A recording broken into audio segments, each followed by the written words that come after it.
Good morning guys, Luzon, Visayas, Mindanao. Sa umaga na ito ngayon, nandito naman ako muli. Gagawa akong content video para mayroon naman akong i-upload dahil medyo matagal-tagal na akong hindi nakapag-upload na aking mga ginawang content video dahil sa pangyayari na hindi magandang dumating sa buhay ko.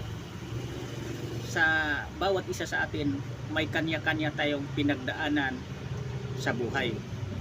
Lahat tayo bilang tao dito sa mundong ibabaw, lahat tayo may katapusan tulad ng nangyari sa misis ko. Kanya-kanya ang ating tinatahak na buhay, ang ating kapalaran. Kung hanggang saan lang tayo, doon lang talaga tayo. Wala tayong magagawa niyan. Kaya lang, masakit man sa ating kalooban na mawadaan tayo ng minamahal sa buhay, kailangan talaga natin yan, tatanggapin natin dahil lahat tayo doon naman tayo tutungon yan. Wala naman sa atin bilang tao na nanirahan dito sa mundong ibabaw habang buhay lang tayo, nabubuhay dito sa mundong ibabaw. Lahat tayo may katapusan. Kahit masakit man, pero kailangan din nating tanggapin ang katotohanan na ang tao bilang tao na buhay may katapusan, may kamatayan tayo. Kaya habang nabubuhay pa tayo, ang pinaka-importante, ipapakita natin sa ating mga mahal sa buhay, sa ating mga anak, sa ating mga apo, sa ating mga asawa o mister man yan, habang nabubuhay pa sila, iparamdam natin sa kanila na mahal natin sila. Hindi kaysa pa tayo magparamdam na mahal natin sila, paiyak-iyak tayo kung binawian na ng buhay. Wala nang magagawa nun. Kasi noong buhay pa, hindi mo ginagawa. Hindi mo pinapakita na mahal mo siya. Yan ang pinaka-importante na habang nabubuhay pa, ipapakita natin ang ating pagmamahal sa ating mga mahal sa buhay, sa ating pamilya. Yan ang pinaka-importante. Bilang tao kasi, may katapusan tayo. Kailangan, dapat mag-iwan tayo ng mga magandang halimbawa sa ating pamilya. Yan dapat iiwanan natin. Hindi natin dapat sila iwanan ng mga hindi magandang halimbawa. Yan ang pinakamaganda.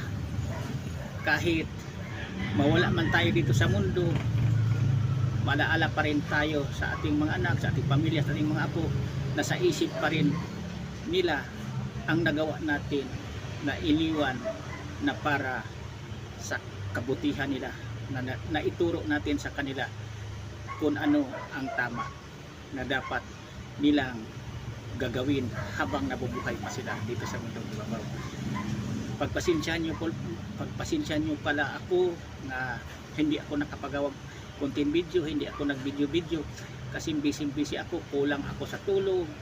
Iniisip ko kung paano ang dapat kong gawin. Iyan ang pinaka-importante. Kayong mga kapwa ko mahilig mag-alagag manok, mahilig sa industriya sa manok, kailangan marunong lang talaga tayong magdala.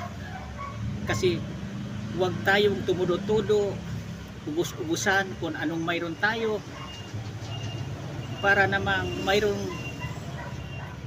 kunting na itira naman para sa atin, para sa ating pamilya. Kasi pagdating sa mga emergency, alam nyo ba, kawawa talaga kung wala kang pira sa panahon ngayon.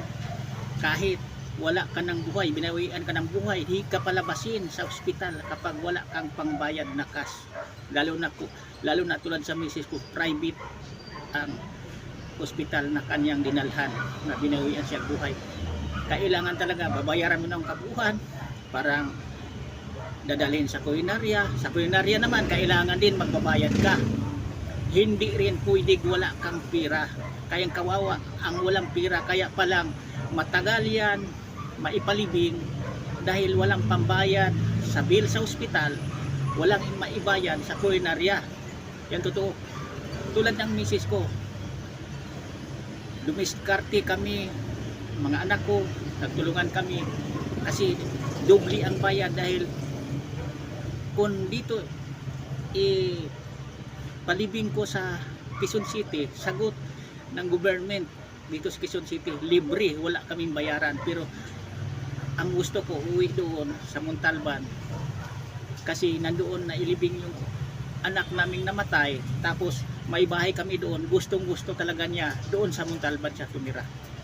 Kaya ginawaan ko talagang paraan, kahit magdubli ang bayad, nadubli nga ang bayaran sa puinarya kasi ang Montalban hindi naman kalayuan sana yan dito sa Quezon City, dahil pagdating mo ng Sigisag, boundary na yan ng Quezon City at saka Rodriguez Rizal Montalban. Kaya ginawaan kong paraan, kahit nakagasto ako dubli, tinulungan naman ko sa aking mga anak. Yan ang pinaka-importante, na magtulungan at saka nagkasundo ang buong pamilya. Yan ang pinaka-importante, na magkasundo. Kasi kung hindi magkakasundo ang mga anak at saka ang buong pamilya nyo, doon magdulot ng hindi maganda ang kinalabasan. Pero ako, suportado ang aking mga anak sa mga desisyon ko. Hindi ko pinili ang libre, pinili ko kahit malaki ang gagastusin, dahil kaya pa naman na gagastusan sa halaga na yun, basta may ayos lang, mailagay lang ang labi ng misis ko doon, mailibing sa sementeryo mismo sa amin sa Rodriguez Rizal. Kaya ako yung mga kapwa